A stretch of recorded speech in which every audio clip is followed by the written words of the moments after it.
कहानी की शुरुआत में हम बेन और उसके कजन एली को देखते हैं, जो इस वक्त एक ज्वेलरी की दुकान तक हीरे पहुंचाने का काम कर रहे थे। एली इस काम में नया था और साफ तौर पर घबराया हुआ लग रहा था। तब बेन ने उससे पूछा कि अपनी बंदूक लाया ना, लोड करके रख उसको। वहीं दूसरी ओर हम डेविस नाम के एक आदमी को देखते हैं, जो अभी अभी जागा था। डेविस एक बेहद चालाक चोर लुटेरा है, जिसने आज तक न जाने कितनी चोरियां की, पर कभी रत्ती भर का भी सबूत नहीं छोड़ा। अब वो अपनी प्लान के मुताबिक एक आदमी का पीछा करने लगा, जिसकी कार पे उसने पहले ही ट्रैकर लगा रखा था। उसने एकदम आराम से मसूद नाम के उस आदमी की गाड़ी को ओवरटेक किया और एक पतली सड़क पर गाड़ी बीच में ही रोककर डिग्गी खोल दी। जैसे ही मसूद गाड़ी से उतरा कि भाई साइड हो, रास्ता साफ कर, डेविड ने तुरंत उस पर बंदूक तान दी और पूछा कि कोई हथियार तो नहीं है तुम्हारे पास। मसूद ने कहा कि गाड़ी के अंदर है। डेविड ने मसूद से उसके फोन का पिन पूछकर उसे डिक्की में बंद कर दिया, ये कहते हुए कि पानी है उसमें। फिर उसने जल्दी से गाड़ी से उसका फोन निकाला और वहाँ से चल दिया। उधर ज्वेलरी की दुकान के मालिक सैमी ने बेन से नए लड़के के बारे में पूछा। फिर सैमी ने बेन को एक ब्रीफकेस दिया जो नकली हीरो से भरा हुआ था। फिर उसने अलग से सच बताया, वो लोग असल में हीरो के 2 सेट ले जा रहे हैं, जिनकी कीमत लगभग $3 मिलियन थी। असली हीरे बेन के मूजों में छुपाए गए थे। उसने बेन से कहा कि वो नया लड़का है ना, उसे इस बारे में मत बताना। बाहर जाकर सैमी ने एली से कहा कि अपनी बंदूक दिखा। बंदूक देखकर वो कहने लगा कि ये इतना पुराना असला कहाँ से लेकर घूम रहा है तू, कभी हाथ में पड़ जाएगी। उसने एली को एक बेहतर बंदूक देते हुए कहा कि काम पूरा होने के बाद वापस कर देना मुझे, और इशारा किया कि बाहर एक गाड़ी तुम लोगों को फॉलो करेगी तुम्हारी सेफ्टी के लिए। जैसे ही बेन और एली वहाँ से निकले, डेविस ने दुकान के बाहर गाड़ी खड़ी की और उनका पीछा करना शुरू कर दिया। जब वो एकदम शांत डिलीवरी वाली जगह पर पहुंच गए, तो डेविस ने नकाब पहना, उनकी गाड़ी में टक्कर मारी और तुरंत दोनों के ऊपर बंदूक तान दी। एली तो बेचारा वहीं जम गया। फिर डेविस ने बेन को अपने फोन पर उसके घर की वीडियो दिखाते हुए उसकी बीवी का नाम लिया कि मेरा आदमी तेरे घर के बाहर खड़ा है। उसने एली से कहा कि दोनों अपने फोन्स और गन्स मेरी गाड़ी के अंदर फेंक दो, जो एली ने तुरंत कर दिया। उसने असली हीरे और उनकी कीमत का सर्टिफिकेट दोनों मांगे और साथ ही ये भी साफ कह दिया कि मुझे ब्रीफकेस में कोई दिलचस्पी नहीं है। अब बेन ने पहले तो ना समझने का किया कि भैया मुझे तो ब्रीफकेस ही मिला था, लेकिन डेविस ने सीधा कहा कि ये हीरे इंश्योर्ड है, मालिक को इंश्योरेंस कंपनी से पैसे मिल जाएंगे, तू क्यों अपनी जान दे रहा है। डेविस बहुत कुछ जानता था, इसलिए बेन ने आखिरकार मान ही लिया कि असली हीरे उसके बाएं मोजे में छुपे हुए हैं। उसने धीरे से उन्हें निकाल कर दिखाया। डेविस ने हीरे ले लिए और जल्दी से मसूद को अपनी गाड़ी की डिक्की से बाहर निकाल दिया, लेकिन इतने में एली ने चुपके से अपनी पुरानी बंदूक निकाल ली, जो अभी भी उसके पास ही थी। अब जैसे ही डेविस वहाँ से जाने लगा, एली ने तुरंत उस पर गोली चलाई, लेकिन उसकी वो पुरानी बंदूक मिस फायर कर गई और डेविस पॉइंट ब्लैंक रेंज से भी बच गया। तुरंत एक्शन लेते हुए डेविस ने गाड़ी पीछे ली और तेज रफ्तार से वहाँ से निकल गया। वो शहर की सड़कों से होता हुआ एक पार्किंग गैराज में घुस गया, पर वो साफ तौर पर हिल गया था, क्योंकि आज वो मरने के बहुत करीब था। वहाँ उसने अपनी आंखों से कॉन्टैक्ट लेंसेज निकाले और खुद को साफ किया। फिर उसने गाड़ी को ढक दिया और दूसरी गाड़ी बदलकर गायब हो गया। खैर इसी दौरान हम डिटेक्टिव लू और उसके साथी को देखते हैं, जो हीरो की लूटपाट वाले केस की जाँच कर रहे थे। उन्होंने बेन से कुछ सवाल किया और उसकी टाइमिंग के ऊपर शक जताया। जिस दिन तुम $3 मिलियन के हीरे ले जा रहे थे, उसी दिन तुम्हारे साथ लूटपाट हो गई, और साथ ही चोर को तुम्हारी पत्नी का नाम कैसे पता था। मगर बेन ने सीधे तौर पर कहा कि मैंने कोई जानकारी लीक नहीं की। फिर एली ने कबूल किया कि जाते वक्त मैंने गोली चलाई थी, लेकिन निशाना सही नहीं लगा। डिटेक्टिव्स ने ये भी पूछा कि जब मौका था तो चोर ने गोली क्यों नहीं चलाई। खैर लू का मानना था कि ये काम किसी ऐसे अपराधी ने किया है जो उन्हें काफी टाइम से ट्रैक कर रहा था। साथ ही वो जो भी इंसान है वो वायलेंस से बचता है और इसी हाईवे के आसपास कांड करके तुरंत गायब हो जाता है। दूसरी ओर इसी वक्त डेविस अपने फ्लैट पर पहुंच गया और हीरे उसने एक कप में डाल दिए। जब उसने अपना नकाब देखा तो उस पर खून के दाग नजर आए। अचानक उसे एहसास हुआ कि शायद पार्किंग गैराज में जो गाड़ी छोड़ी है उसके अंदर भी खून रह गया हो। शाम को डेविस मिस्टर मनी नाम के अपने एक साथी से मिला, जो उसके चोरी किए हुए सामान को बेचने का काम करता था। उस आदमी ने पूछा कि सब कैसा चल रहा है। तब डेविस ने बताया कि आज चोरी में थोड़ी गड़बड़ हो गई, मैं बाल बाल बचाऊं मरने से, यहाँ से गोली गई है मेरे। साथ ही उसने कहा कि अगला प्लान जो हमने बनाया था वो बहुत खतरनाक लग रहा है मुझे, मैं शायद कर नहीं पाऊंगा। इस पर उस आदमी ने सीधे सीधे पूछा कि इससे बेहतर प्लान है क्या तेरे पास। तो डेविस ने कहा कि मैं इस पर काम कर रहा हूँ। उस रात डेविस ने शैरन के बारे में जानकारी निकालनी शुरू की, जो कि एक इंश्योरेंस कंपनी में काम करती है। शैरन इस वक्त भी मुनरो नाम के एक बहुत अमीर आदमी को अपनी पॉलिसी बेचने की कोशिश कर रही थी। उसने उसके शानदार घर की तारीफ की और कहा कि कंपनी ऐसे ही लोगों को तो बचाना चाहती है सर, गरीबों के पास खोने को है क्या। शैरन ने अमीर बुड्ढे की तारीफ की और लग रहा था कि मुनरो उसकी बात मान के डील साइन कर ही देगा, लेकिन फिर गलती से शैरन ने मुनरो की होने वाली मंगेतर, जो कि बहुत जवान थी, उसे उसकी बेटी समझ लिया और वहाँ से डील होने के चांसेस भी थोड़े कम से हो गए। जब उसके साथियों ने पूछा कि डील हुई कि नहीं, तो उसने कहा कि वो अभी सोच रहा है। फिर उसने अपने बॉस फिल से अपनी प्रमोशन के बारे में पूछा, लेकिन फिल ने बात टरका दी। खैर जो $3 मिलियन के हीरे चोरी हुए थे, उसकी इंश्योरेंस शैरन की कंपनी ने ही कर रखी थी। शैरन के बॉस फिल ने उससे कहा कि पुलिस में तुम्हारे कॉन्टैक्ट है ना, तो तुम ये वाला केस संभालो, किसी भी तरीके से अगर जल्द से जल्द चोर पकड़े गए तो हमें ये पैसे नहीं देने पड़ेंगे। लेकिन शैरन मुनरो वाले केस से हटना नहीं चाहती थी, लेकिन मौके का फायदा उठाते हुए मलीन नाम की लड़की तुरंत बीच में कूद गई और उसने कहा मैं संभाल लूंगी वो वाला काम। खैर शैरन को ना चाहते हुए भी मानना पड़ा। इस वक्त सैमी नाम के उस ज्वेलर से भी लूट के बारे में पूछताछ की जा रही थी। डिटेक्टिव्स को ये भी शक था कि कहीं इंश्योरेंस का पैसा खाने के चक्कर में चोरी खुद ही तो नहीं करवाई गई, मगर सैमी तुरंत अपना बचाव करने लगा। लगा। उसने कहा कि 27 साल से मैं अपनी दुकान चला रहा हूँ और साथ में 2 और स्टोर बना चुका हूँ। अब मैं अपनी रेपुटेशन को रिस्क पे क्यों डालूंगा। उसने जोर देकर कहा कि मैंने डिलीवरी के बारे में किसी को फोन नहीं किया, सिर्फ एक मेल भेजा था। ये सुनते ही डिटेक्टिव लू समझ गया, अगर चोर ने उसकी ईमेल को ही हैक कर लिया हो तो उसे शिपमेंट की सारी जानकारी मिल गई होगी।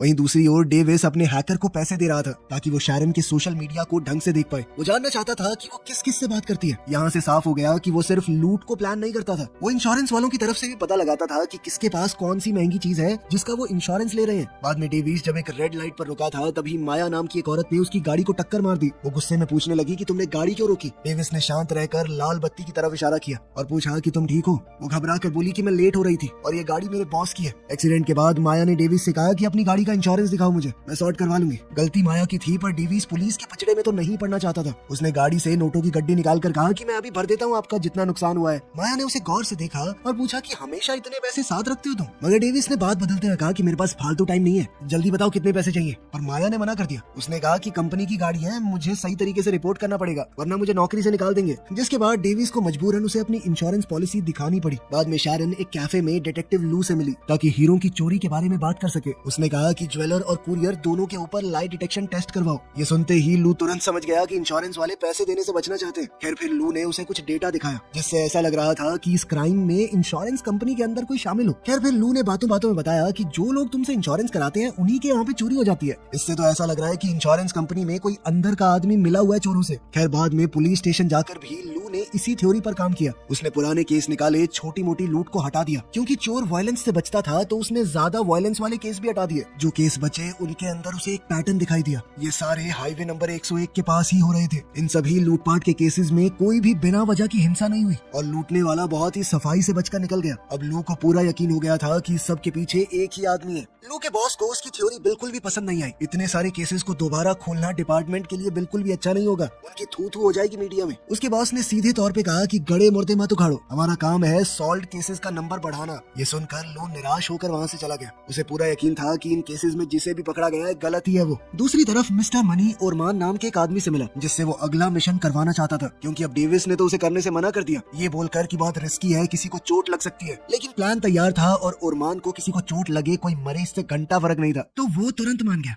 अगले दिन प्लान के मुताबिक एक डिलीवरी वाला बंदा हीरे एक ब्रीफकेस के अंदर लेकर उसे अपने हाथ से हथकड़ी से बांध के जैसे ही अंदर घुसने लगा, पीछे से ओरमान उस पर टूट पड़ा। उसने बंदूक दिखाते हुए सबको डराया। उसके अंदर दया नाम की चीज ही नहीं थी। उसने कुरियर वाले को बहुत मारा और आखिरकार चाबी निकलवा ली। फिर एक औरत को उठाकर उसने जबरदस्ती सारे गहने एक बैग में भरने को कहा और आखिर में भी गोली चलाकर सबको डराने के बाद वहाँ से निकला। इसी दौरान डेविस ने माया को माइक के नाम से मैसेज भेजा और उसे डिनर के लिए पूछा। माया मान तो गई, लेकिन उस रात वो डेट के लिए थोड़ा लेट पहुंची। ये जगह माया को थोड़ी फैंसी लग रही थी। उसने कहा कि मैं थोड़ी नॉर्मल सी जगह पे जाना चाहती हूँ, तो दोनों वहाँ से निकलकर एक स्ट्रीट फूड वाली जगह पर आ गए। क्रिस की इस खतरे से भरी हुई ब्लैक एंड व्हाइट जिंदगी के अंदर माया एक रंग की तरह आई थी। उनकी डेट भी काफी अच्छी गई। माया के जाने के बाद डेविस पास के एक टेलीविजन को देखने लगा। ब्रेकिंग न्यूज में एक ज्वेलरी शॉप के अंदर हुई लूटपाट दिखाई जा रही थी, जो आज सुबह 10 बजे के करीब हुई थी। लुटेरे ने पूरा टाइम मोटरसाइकिल हेलमेट पहना हुआ था, जिससे उसका चेहरा कोई नहीं देख पाया। रिपोर्टर ने इसे भी काफी समय से हो रही हाई प्रोफाइल चोरियों से जोड़ा। पुलिस गवाहों की मदद से कोई सुराग बटोरने की कोशिश कर रही थी, लेकिन अफसोस किसी के पास भी चोर के खिलाफ कोई भी सबूत नहीं था। फिर लू ने फुटेज को ध्यान से देखा। उसे कुछ तो गड़बड़ लग रही थी। जगह, टाइमिंग और तरीका तो काफी हद तक पैटर्न से मिल रहे थे, लेकिन इस चोर की हरकतें अलग लग रही थी। क्योंकि पिछले वाला चोर लड़ाई झगड़े वायलेंस से बचता था, मगर इस लूट को अंजाम देने वाला चोर गुस्से से भरा हुआ था, लोगों को मार रहा था। लोगों को पूरा शक था कि या तो चोर बदल गया या फिर किसी और ने ये काम किया है। उधर डेविस गुस्से में मिस्टर मनी से मिलने गया। उसने सीधा सीधा कहा कि ये मेरा प्लान था, ऐसे कैसे किसी और से करवा लिया। मगर मनी कहने लगा कि तूने किया क्या है, तेरी फट रही थी इस काम से। डेविस ने जोर दिया कि बात पैसे की नहीं है, भरोसे की है। तब मनी ने कहा कि अगर मैं ना होता ना तो तू यहाँ तक पहुँचा ही ना होता कभी। इस तरह दोनों के बीच में बात थोड़ी और बिगड़ गई। फिर बाद में मनी ने ओरमान से मिलकर एक नया प्लान बनाया। अब वो खुद कुरियर को लूटने के बजाय डेविस को काम करने देंगे और बाद में उसी को लूट लेंगे। सारा रिस्क उसका और बाद में हम निकल जाएंगे। फिर मनी ने ओरमान को एक हैकर का नाम दिया जिसे डेविस इस्तेमाल करता है, और कहीं जाए ना जाए वहाँ जरूर जाएगा वो। जल्दी ही डेविस अपने कॉन्टैक्ट से नई जानकारी लेकर निकला। इतने में ओरमान ने चुपके से उसकी गाड़ी पर एक ट्रैकर लगा दिया। इधर अपने फ्लैट पर वापस आने के बाद डेविस ने शैरन के शेड्यूल और उसकी पर्सनल डिटेल्स पर ध्यान से रिसर्च की। फिर अगले दिन वो उसे बड़े नॉर्मल तरीके से बाहर मिला। उसने उसकी गाड़ी की तारीफ की तो शैरन ने मजाक में कहा कि जिंदगी बोरिंग गाड़ी गाड़ियों के लिए बहुत छोटी है। शारन ने उससे पूछा कि तुम्हारे पास कौन सी कार है, तो उसने पूरे टशन में जवाब दिया कि डिपेंड करता है कौन सा दिन है, आज तो मेरे पास एक खास गाड़ी है। इस पर शारन हंसी और बोली कि अगर तुम इतनी आसानी से गाड़ी बदल सकते हो तो मुझे भी तुम्हारा ही काम ज्वाइन कर लेना चाहिए। तब डेविस ने उससे कहा कि अच्छा चलो मॉडल गेस करो कौन सी कार है, अगर तुमने सही गेस किया तो मैं तुम्हें चाबी दे दूंगा। फिर उसने थोड़ा सोचा और एक गाड़ी का नाम लिया, साथ ही उसने कलर भी गेस किया। कलर तो एकदम सही था लेकिन बदकिस्मती से मॉडल गलत निकला और इस तरह दोनों के बीच में बढ़िया बातचीत शुरू हो गई। डेविस ने शारन को भी अपना नाम माइक बताया। उधर पुलिस स्टेशन में टीम ने लूट की आखिरी कैमरा इमेज देखी। अब लू ने दोबारा पूछा कि ये आदमी जो है ये 101 हाईवे के आसपास दिखा है कभी, जिसका जवाब था नहीं, ये हाईवे पर नहीं आया। जिसके बाद लू ने कहा कि ये लास्ट कैमरा यहाँ पर था और हाईवे के बीच में ज्यादा जगह नहीं है, इतने एरिया में उसने गाड़ी बदली है। उसने जोर दिया कि पूरे एरिया को सर्च किया जाए। बाद में माया डेविस के घर आई। उसने महसूस किया कि तुम्हारा घर कितना खाली लग रहा है, ना तो तुम्हारी कोई फोटो है ना कुछ और। अब डेविस ने कहा कि मुझे ये सब ज्यादा पसंद नहीं है। उसने म्यूजिक चलाया और डांस के लिए डेविस को खींच लिया। वो मजाक मजाक में कहने लगी किसी और को तुम्हें इंसान बनाना पड़ेगा। अब धीरे धीरे डेविस रिलैक्स हुआ और उन दोनों के बीच में नजदीकियां बढ़ गई।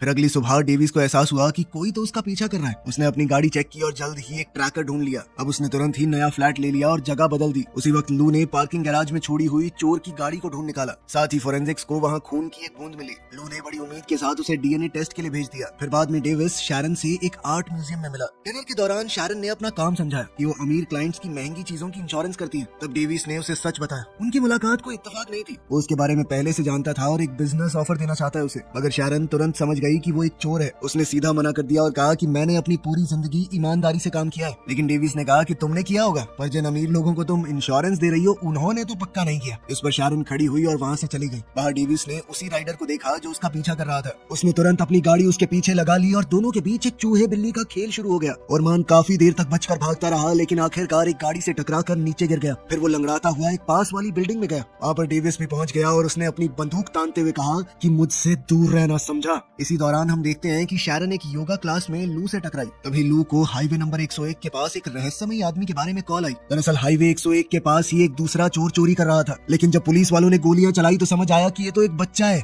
लू का तो मानना था कि उसके हाथ में बंदूक भी नहीं थी, लेकिन उसके साथ ही पुलिस वालों ने फिर भी गोली चलाकर उसे ढेर कर दिया। इसी के साथ उसके बॉस ने सारे पेंडिंग केस ये कह के बंद कर दिए कि इसी लड़के ने सारी चोरी करी थी, यही है वो मेन चोर। उधर इंश्योरेंस ऑफिस में मेलिन को वाहवाही मिल रही थी। असल में मुनरो के साथ जो इंश्योरेंस डील चल रही थी वो आखिरकार पूरी हो गई। सारा मेन काम किया शारन ने, मेलिन आखिर में डील साइन करके आ गई। इसके बाद शारन ने चुपचाप मार्क से अपनी प्रमोशन को लेकर बात की, मगर मार्क ने फिर से बात को टाल दिया। जब शारन ने कहा कि मैं अपने सारे क्लाइंट्स लेके किसी दूसरी कंपनी में चली जाऊंगी तो उसका बॉस फिल उसकी बेइज्जती करने लगा कि 53 साल की बुढ़िया को कौन लेगा, मुझे डराने की जरूरत नहीं है। उधर लू को डीएनए टेस्ट की रिपोर्ट मिल चुकी थी। फिर वो बड़े ध्यान से उसे स्टडी करने लगा क्योंकि उसके अंदर एक उम्मीद थी कि शायद इससे सच बाहर आ सकता है।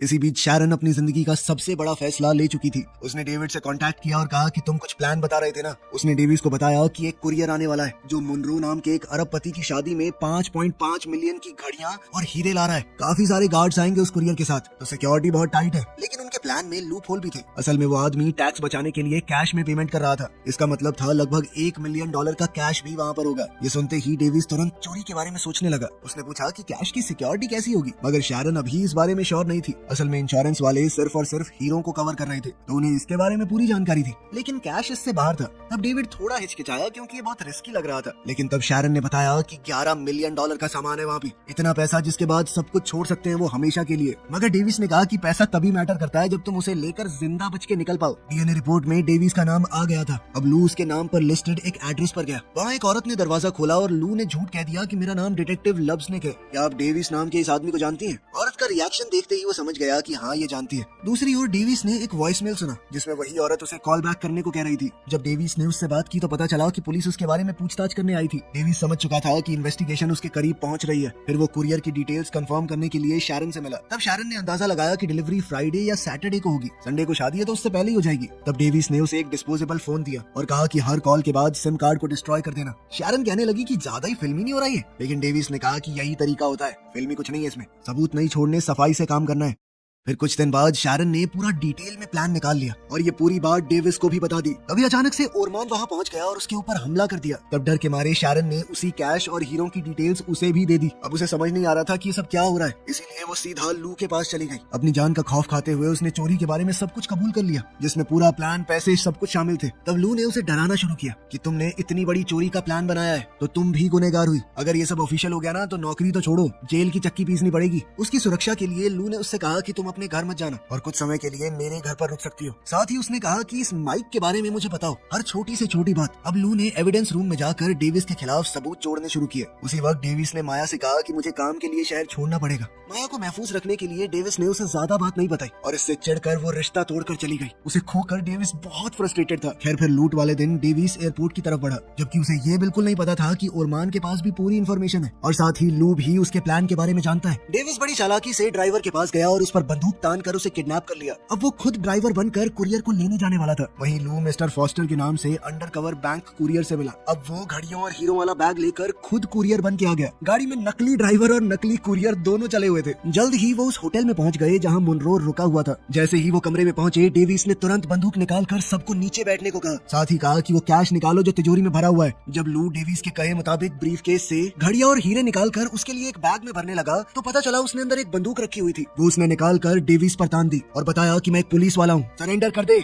इस पर डेविस ने कहा कि मैंने कभी किसी को चोट नहीं पहुंचाई, मैं अब जाकर अपना रिकॉर्ड खराब नहीं करना चाहता। हालात बहुत टेंस हो गए और तभी ओरमान अंदर घुसा और उसने दोनों पर ही बंदूक तान दी। डेविस से बिल्कुल उलट ओरमान वायलेंस में पूरा मानता था। उसने बिना रुके मुनरो को गोली मार दी। इसी अफरा तफरी में डेविस ने वापस फायर किया और ओरमान को मार डाला। आखिरकार सब कुछ खत्म होने के बाद लू ने डेविस से कहा कि मैं जानता हूँ तुम ही हाईवे 101 वाले चोर हो, तुमने कभी किसी को खरोंच तक नहीं मारी, आज मेरी जान बचाने के लिए एक आदमी को मार दिया। लू का दिल बदल गया कि डेविस एक अच्छा इंसान है जिसे समाज की वजह से चोर बनना पड़ा। उसने कहा कि जल्दी से जो ले जा सकते हो ले जाओ। साथ ही उसने मुनरो से कहा कि जैसा मैं कहूंगा वैसा ही करना, वरना ऐसी टैक्स चोरी की इंक्वायरी बैठवाऊंगा तेरे ऊपर कि जेल में चक्की पीसेगा बुड्ढे। उसने बैकअप को बुला लिया ये कहकर कि एक आदमी लूट खसोट करने आया था, उसे मैंने मार दिया है, साथ में मिस्टर मुनरो को गोली लगी है। आखिर में डेविस ने अपने वादे मुताबिक लगभग $3 मिलियन शैरन को भिजवा दिए और अपनी चमचमाती हुई गाड़ी लू के लिए छोड़कर चला गया। उसने माया को भी चिट्ठी भेजी जिसमें उसके बचपन की एक फोटो थी, तो शायद हीरोइन भी मानी जाएगी। वीडियो पसंद आई तो लाइक कर देना, चैनल को सब्सक्राइब कर लेना। मिलते हैं अगली वीडियो में। ये कहानी है एक बहुत ही कामयाब लॉयर लियू के बारे में। उसके लिए केस जीतना और पैसे कमाना ही सबसे जरूरी चीज है। उसे फीलिंग्स, इंसाफ या फिर सही गलत से कोई फर्क नहीं पड़ता, बंदी को बस जीतना है। एक दिन गाड़ी चलाते वक्त लियू की गाड़ी का बहुत गंदा एक्सीडेंट हो गया। जब उसने आंखें खोली तो वो असल दुनिया में नहीं थी, उसकी आत्मा किसी और ही दुनिया में पहुंच गई थी। वहाँ उसे एक हिला देने वाली बात पता चली। दरअसल गलती से उसकी मौत हो गई थी। किस्मत के हिसाब से उसका टाइम अभी खत्म नहीं हुआ। इस गलती की वजह से आत्माओं की दुनिया के सिस्टम ने यह फैसला लिया कि लियू वहाँ रह नहीं सकती। इसकी बजाय उसे धरती पर ही किसी और इंसान के शरीर में भेज दिया जाएगा। ये सुनकर लियू बिल्कुल हैरान रह गई। अब कहानी वक्त में थोड़ा पीछे गई। अभी के लिए लियू का एक्सीडेंट नहीं हुआ है, हम उसे अभी लॉयर के रूप में ही देखते हैं। एक स्कूल की लड़की और उसकी माँ उसके सामने बैठी थी। लड़की के साथ उसके क्लासमेट ने जबरदस्ती की थी। वो लोग उस लड़के के खिलाफ केस करना चाहते हैं, लेकिन लियू उस लड़के की लॉयर है। वो चाहती थी कि उसका क्लाइंट जीत जाए। उसे सच जानने में कि लड़की के साथ कुछ हुआ कि नहीं हुआ कोई इंटरेस्ट नहीं था। लियू बिना किसी दबाव के बोली कि तुम ये केस कभी नहीं जीत पाओगे, प्रूफ ज्यादा है नहीं तुम्हारे पास, अगर केस किया तो बदनामी होगी वो अलग, वो लड़का मुंह नहीं लगाएगा तेरी लड़की को, और फिर अगर मेरे क्लाइंट ने तुम्हारे ऊपर मानहानि का दावा कर दिया तो तुम्हारे पास लड़ने को पैसे भी नहीं है। लड़की और उसकी माँ डर गई। उनके पास वैसे भी केस लड़ने को ज्यादा पैसे नहीं थे। वो ऑफिस छोड़कर चले गए और इंसाफ के लिए लड़ने का इरादा ही छोड़ दिया। लियू को पता है कि लड़का गलत है, फिर भी उसने उसे बचाया। उसके पास न दया है न प्यार, उसे बस पैसे कमाने हैं। उसकी कलीग ने उसे समझाने की कोशिश की कि तुमने गलत किया, तुम्हें पता था, उसके बावजूद तुमने लड़की को चोट पहुंचाई, तुम्हें उसका साथ नहीं देना चाहिए था। लियू ने कुछ नहीं बोला, बस बिना जवाब दिए चली गई। अपनी आगे की पढ़ाई के लिए जर्मनी जाने से पहले वो अपनी माँ की कब्र पर गई। उसने धीरे से कहा कि मैं जर्मनी पढ़ने जा रही हूँ, मैं आपको बहुत मिस करती हूँ, मेरे साथ रहना। उसकी बातों से समझ आया कि उसका अपने बाप से कुछ लेना देना नहीं है। उसके पिता ने कभी उसे अपनाया नहीं और कभी ज्यादा साथ भी नहीं दिया।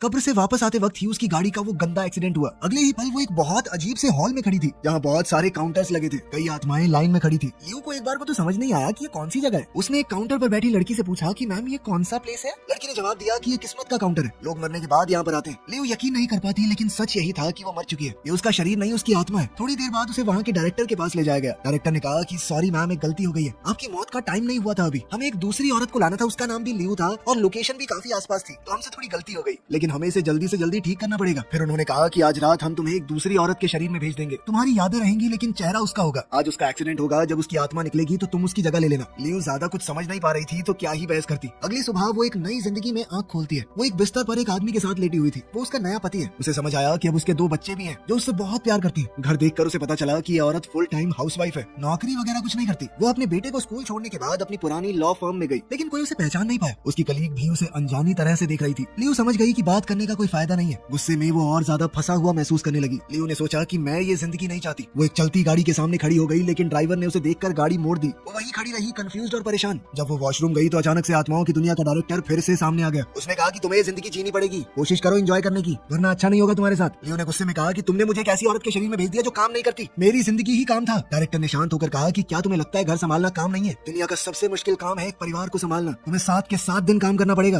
डायरेक्टर से बात होने के बाद लियो को ना चाहते हुए भी इस जिंदगी को अपनाना पड़ा। वो ग्रोसरी स्टोर गई परिवार के लिए खाना खरीदने। उसने बहुत सारी चीजें उठाई जो उसे लगा कि जरूरी है। जब उसने काउंटर पर बिल देखा और बैंक बैलेंस चेक किया तो पैसे कम थे। उस पल में उसे समझ आया कि ये परिवार अमीर भी नहीं है, साला गरीबों की दुनिया में फेंक दिया मुझे। अब उसे सोच समझ कर खर्चा करना होगा। तभी फोन आया, उसका बेटा बस स्टॉप पर वेट कर रहा था। वो जल्दी से उसे लेने गई। बेटे ने एक अजीब नजर से उसे देखा। उसे महसूस होता है कि सामने वाली उसकी माँ नहीं है। लियो अब उसका डाउट समझ गई। वो बैठी और सच बताया। आत्माओं की दुनिया, वो गलती और शरीर बदलने की बात सब कुछ बता दिया उसने, लेकिन थोड़ा बहुत झूठ भी बोल दिया। कहा कि 7 दिन बाद तुम्हारी असली माँ वापस आ जाएगी, क्योंकि वो बच्चे का दिल नहीं तोड़ना चाहती थी। बेटा चुपचाप सुनता रहा और कहा कि ठीक है, मैं ये बात किसी को नहीं बताऊंगा। फिर बेटा उसे बताने लगा कि घर में किसको क्या पसंद है और क्या नापसंद। धीरे धीरे दोनों के बीच में एक प्यारी सी दोस्ती शुरू हो गई। रात को लियो ने सबके लिए खाना बनाया, पूरी कोशिश की, लेकिन जब परिवार ने खाया तो पति और बड़ी बेटी ने कहा कि टेस्ट बिल्कुल भी अच्छा नहीं है। लियो गुस्से में चिल्ला पड़ी कि बिना बकवास किए खाओ चुपचाप। सब चुप हो गए और बिना चूं भी किए खाना खाया।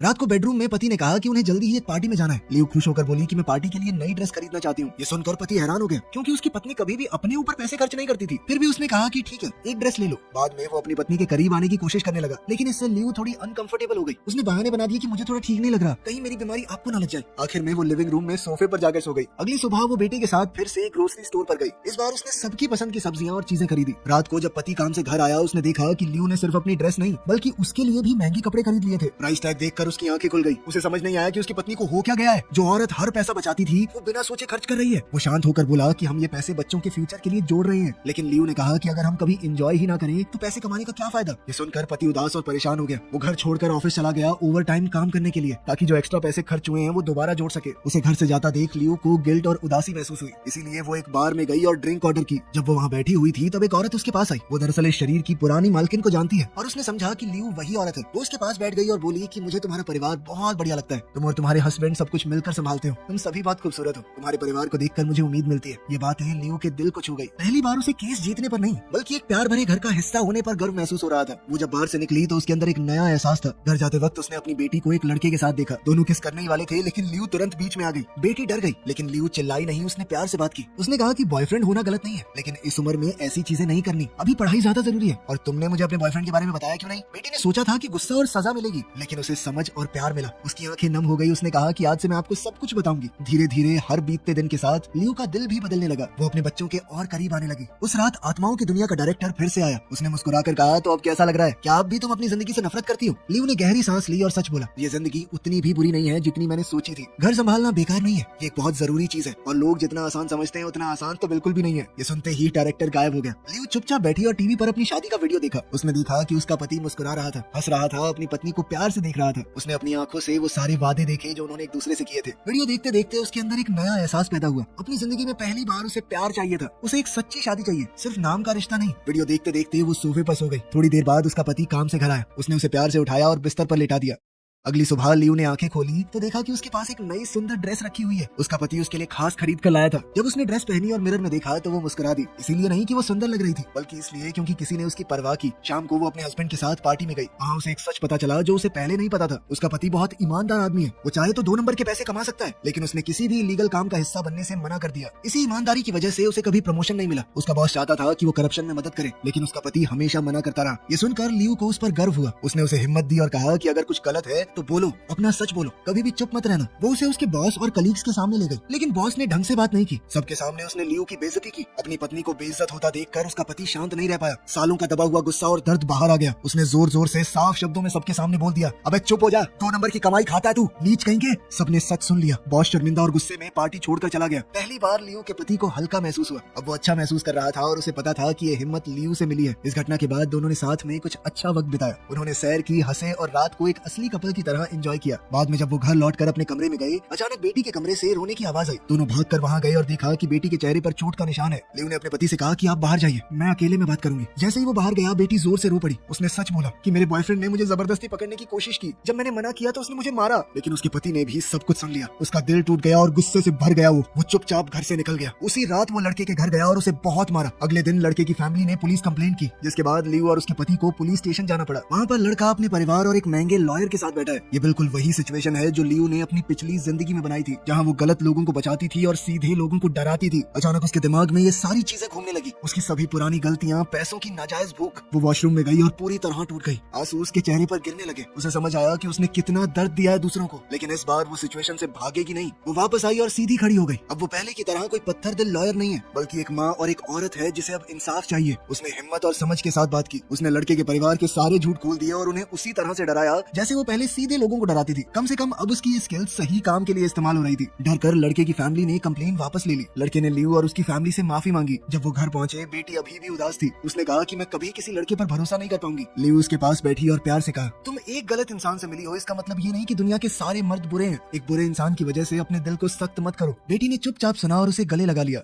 दिन ब दिन घर का माहौल बहुत प्यारा होता गया। उसका पति ज्यादा हंसने लगा, बेटा उसके पास रहने लगा, बेटी खुलकर सारी बातें करने लगी। घर एकदम जिंदा, प्यार से भरा हुआ लगने लगा। पहली बार अपनी जिंदगी में लियो ने वो महसूस किया जो उसे कभी नहीं मिला, प्यार, परिवार, अपनापन और खुशी। अब वो सिर्फ सांस नहीं ले रही, सच में जी रही थी। अगली सुबह जब लियो अपने बेटे को स्कूल छोड़ने जा रही थी, तभी अचानक कुछ चौंका देने वाला हुआ। उसका बेटा तेज तेज पलकें झपकाने लगा और अपनी आंखें पकड़ ली। फिर वो कहने लगा कि मुझे कुछ दिखाई नहीं दे रहा। उसकी आंखों की रोशनी पूरी तरह चली गई। लियो के अंदर डर बढ़ने लगा। वो उसे तुरंत हॉस्पिटल ले गई। डॉक्टर ने ध्यान से चेक किया और थोड़ी देर बाद डॉक्टर ने लियो की तरफ देखा और बताया कि उसकी आंखों का कॉर्निया खराब हो गया है। अगर अभी ऑपरेशन नहीं किया तो लड़का हमेशा के लिए अंधा हो सकता है। ये सुनकर लियो जाम सी हो गई। उसे डर, दर्द और बेहद बेबस महसूस हुआ, लेकिन उसने खुद को जैसे तैसे संभाला। उसने डॉक्टर से कहा कि ऑपरेशन शुरू कर दीजिए। कुछ घंटों बाद ऑपरेशन खत्म हुआ। डॉक्टर ने आकर बताया कि पेशेंट की आंखें बच गई हैं। लियो ने सुकून की सांस ली और उसकी आंखों से आंसू गिरने लगे। दुख के नहीं, ये सुकून के आंसू थे। अगले दिन जब वो हॉस्पिटल में बेटे से मिलने जा रही थी, अचानक उसके सामने डायरेक्टर आ गया। उसका चेहरा शांत लेकिन सीरियस था। वो धीरे से बोला कि तुम्हारे 7 दिन खत्म हो गए, अब वक्त आ गया है, तुम्हें मेरे साथ चलना होगा। लियो का चेहरा सफेद पड़ गया। उसने हॉस्पिटल बिल्डिंग की तरफ देखा और धीरे से कहा, प्लीज मुझे उन्हें एक बार और देखने दो,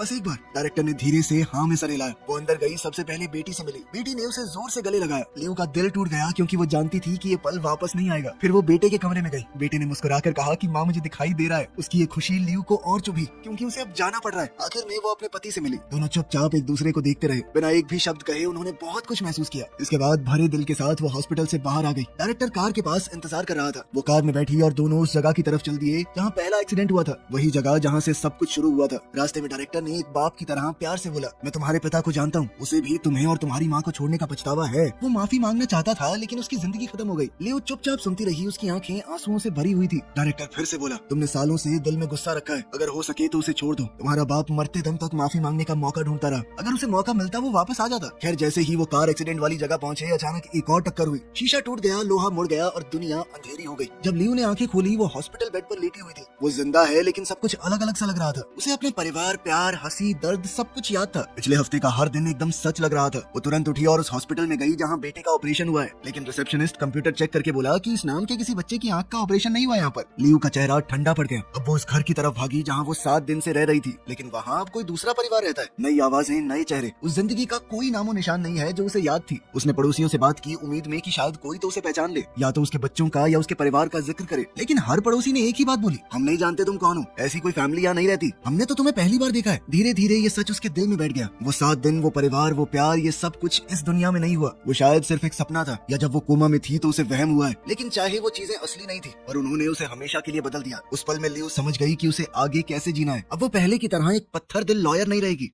कुछ दिनों बाद वो अपने लॉ ऑफिस में वापस गई। वो अपने कलीग से मिली और मजबूत आवाज में कहा, क्या तुम्हें पिछले हफ्ते का वो केस याद है? वो लड़का जिसे हमने डिफेंड किया था। मैं चाहती हूँ उस केस को दोबारा खोला जाए। मेरे पास सबूत है कि लड़की सच बोल रही थी। इस बार हम उस लड़की और उसकी माँ के लिए लड़ेंगे। उसका कलीग ये सुनकर हैरान हो गया, क्योंकि ये वो लियो नहीं है जिसे सब जानते थे। ये तो कोई अलग ही औरत है भाई। लियो अब इंसाफ का मतलब समझ गई थी। सिर्फ जीतना जरूरी नहीं था उसके लिए। ठीक होने के बाद लियो ने फैसला किया कि वो अपनी बहन और छोटी भतीजी के साथ रहेगी। अब उसे पता था कि परिवार कितना जरूरी है। वो रोज के काम में मदद करती, भतीजी के साथ खेलती और बहन के साथ वक्त वक्त बिताती उसे ऐसा सुकून महसूस हुआ जो उसे पहले कभी महसूस नहीं हुआ था। एक शाम वो अपनी पुरानी फैमिली फोटो एल्बम देख रही थी। वो एक फोटो पर रुक गई जहाँ उसके माँ बाप साथ खड़े थे। फोटो में उसके पिता बिल्कुल उस डायरेक्टर जैसे लग रहे थे जो उसे सपने में मिला था। उस पल सब कुछ साफ हो गया। उसके पिता की आत्मा उससे मिलने आई थी, वो उसे रास्ता दिखाने आई थी, उसे बचाने आई थी और साथ ही माफी मांगने भी। उसकी भतीजी पास आई और पूछा कि ये आपके मम्मी पापा हैं? लियो ने धीरे से हाँ में जवाब दिया। भतीजी ने दोबारा पूछा कि अब वो कहाँ पर है? इस पर लियो ने बिना किसी गुस्से के सिर्फ प्यार के साथ मुस्कुराकर जवाब दिया कि जहाँ भी हैं मुझे पता है वो मेरे साथ ही हैं और खुश हैं। पहली बार अपनी जिंदगी से उसे कोई शिकायत नहीं थी। जर्मनी जाने से पहले अपनी पढ़ाई कंटिन्यू करने के लिए वो अपनी माँ की कब्र पर गई। वो घुटनों पर बैठी और प्यार से पत्थर साफ किया, फिर हल्की सी मुस्कान के साथ धीरे से कहा, मैं पापा से मिली थी, आपने कभी नहीं बताया वो इतने हैंडसम है। अच्छा मेरी चिंता मत करना, मैं जल्दी वापस आ जाऊंगी और आपकी पसंद की वो वाइन भी लेकर आऊंगी। इसके बाद वो वहाँ फूल रखकर चली गई। जर्मनी जाते हुए प्लेन पर किस्मत ने उसे एक और सरप्राइज दिया। एक आदमी उसके पास आकर बैठ गया जिसे वो तुरंत पहचान गई। ये वही आदमी था जो सपनों की दुनिया में उसका पति बना था, लेकिन इस असल जिंदगी में वो अभी के लिए तो सिर्फ एक अजनबी है। वो उसे देखकर हैरान हुआ और बोला, लियो तुमने मुझे पहचाना नहीं? मैं तुम्हारी क्लास में था, तुमसे 2 लाइन पीछे बैठता था। बातों बातों में लड़के ने बताया कि मैं तुम्हें बहुत पसंद करता था, तब याद है एक बार प्रपोज भी किया था। लियो मुस्कुराई, उसे याद आया कि वो कितनी खड़ूस थी, सबसे दूर अपना अकेले रहती थी बस। जब दोनों एक दूसरे से बात करने लगे तो लड़के ने बड़ी ईमानदारी से बताया कि मैंने एक बिजनेस शुरू किया लेकिन वो फेल हो गया। अब मैं एक कंपनी में काम करता हूँ, लेकिन अब लियो को पैसों से कुछ खास मतलब नहीं था। लियो को दिख गया कि ये लड़का बिल्कुल वैसा ही है, ईमानदारी से भरा हुआ, और अपनी सपनों की दुनिया में तो वैसे ही उसे पति मान चुकी थी। अब लियो ने मुस्कुराकर धीरे से पूछा, तुम्हारे बच्चे कैसे हैं? वो हंसा और बोला, बच्चे? मेरी तो अभी शादी भी नहीं हुई। लियो भी हंस पड़ी। अब उसे सब कुछ समझ आ गया था। वो बच्चे जिन्हें उसने प्यार किया, गले लगाया, बचाया, वो सिर्फ कल्पना नहीं थी, वो उसका फ्यूचर था। वो उन दोनों के होने वाले बच्चे हैं। लियो ने धीरे से पूछा कि क्या मैं तुम्हारा नंबर ले सकती हूँ? और उस पल में उसने घबराहट को नहीं, प्यार को चुना। वीडियो पसंद आई तो लाइक कर देना, चैनल को सब्सक्राइब कर लेना। मिलते हैं अगली वीडियो में।